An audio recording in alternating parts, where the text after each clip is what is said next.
Olá, amigos. Jesus no Lar. A lição de hoje é 45, o imperativo da ação. Explanavam os aprendizes acaloradamente sobre as necessidades de preparação para o reino divino. Filipe, circunspecto, salientava o impositivo da meditação. Tiago, o mais velho, opinava pelo retiro espiritual. Os discípulos do movimento renovador, a seu ver, deviam isolar-se em zona inacessível ao pecado. João optava pela adoração constante, chegando ao extremo de sugerir o abandono das atividades profissionais por parte de cada um, a fim de poderem entoar hossanas contínuos ao Pai amantíssimo. Bartolomeu destacava a necessidade de jejum incessante, com abstenção de todo contato com as pessoas impuras.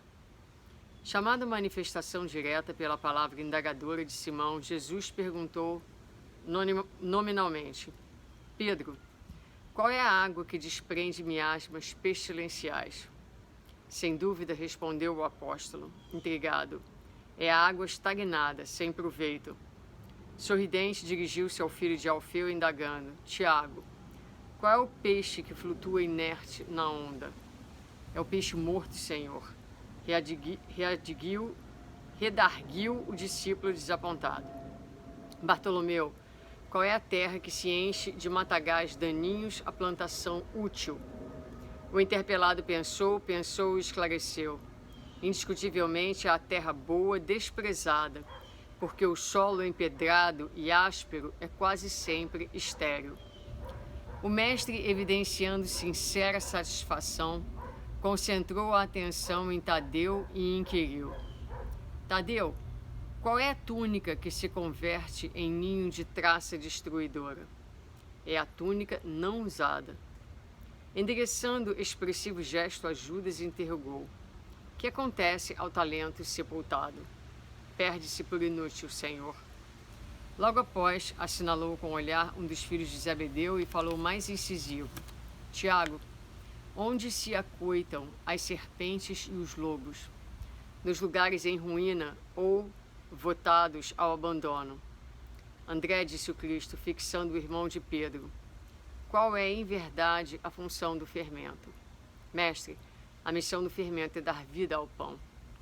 Em seguida, pousando nos companheiros o olhar penetrante e doce, acrescentou bem-humorado: o templo está repleto de adoradores e a miséria rodeia Jerusalém. Se a luz não serve para expulsar as trevas, se o pão deve fugir ao faminto e se o remédio precisa distanciar-se do enfermo, onde encontraremos proveito no trabalho a que nos propomos? O reino divino guarda o imperativo da ação por ordem fundamental. Sigamos para diante e propaguemos a verdade salvadora através dos pensamentos, das palavras, das obras e de nossas próprias vidas. O Todo-Sábio criou a semente para produzir com o infinito. Desce do alto a claridade do sol cada dia para extinguir as sombras da terra. Não é outro o ministério da Boa Nova. Amar servindo é venerar o Pai acima de todas as coisas, e servir amando é amparar o próximo como a nós mesmos. Pautar-se por estas normas em nosso movimento de redenção é praticar toda a lei. Muito bem. A lição de hoje, então, só recapitulando, ela começa com os discípulos conversando em torno das necessidades de preparação para o reino.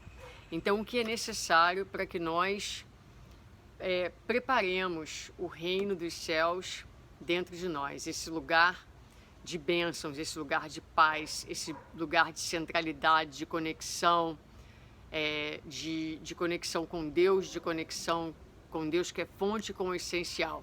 Então, assim nós podemos pensar o reino de Deus. O que é, então, necessário para que esse reino possa se fazer, se instalar dentro de nós. E aí, os discípulos vão começar a dar ideias que são todas, na verdade, são instrumentos que ajudam na construção do reino. Todos nós precisamos de momentos de meditação, precisamos de momentos de solidão, onde nós nos afastamos um pouco dos outros para estar conosco mesmos, para encontrarmos e ouvirmos a Deus dentro de nós. Mas certamente o estabelecimento do reino de Deus acontece através do outro, através do próximo. Ou seja, os momentos de isolamento, os momentos de solidão, de meditação, que nós nos afastamos muitas vezes da sociedade, são importantes para nutrir a nossa alma, para abrir espaços íntimos de conversa com Deus. Mas a instalação do reino de Deus só vai acontecer através do nosso próximo. E a maneira mais eficaz de construir este reino dentro de nós é através do serviço. Então a água, ela tem toda... Água é vida, a água tem potencialidades, mas se ela está parada, ela é uma água morta, ela é uma água sem serventia, não é? E aqui ele vai trazendo vários... a terra é boa, mas se ela não é trabalhada, ela fica uma terra empedregada, uma terra com erva daninha, uma terra improdutiva. Então, a cada um de nós é dado talentos, possibilidades, bênçãos, mas essas bênçãos, se estagnadas, elas não produzem, e aquilo que é potencial acaba sendo desperdiçado como um talento enterrado, ao qual um dia nós teremos que dar conta da nossa administração perante a nossa consciência, perante Deus, nosso Pai, perante as leis. Então Jesus coloca aqui nessa lição e é muito lindo a maneira como ele termina dizendo, não é só servir, é amar servindo, é venerar o Pai acima de todas as coisas. Às vezes nós pensamos como amar a Deus, como honrar a Deus, como louvar a Deus. E a forma mais eficaz e a superior a todas, porque muitas vezes nós o fazemos através da oração, fazemos através da meditação, fazemos através da arte, do canto, de várias formas. Mas não há maneira mais agradável de honrar a Deus que não seja através do nosso serviço. Serviço não no sentido da caridade, das horas de caridade que nós colocamos no calendário. O serviço é um paradigma de vida. Serviço é uma questão de consciência. Cada minuto da nossa vida pode ser um minuto de serviço.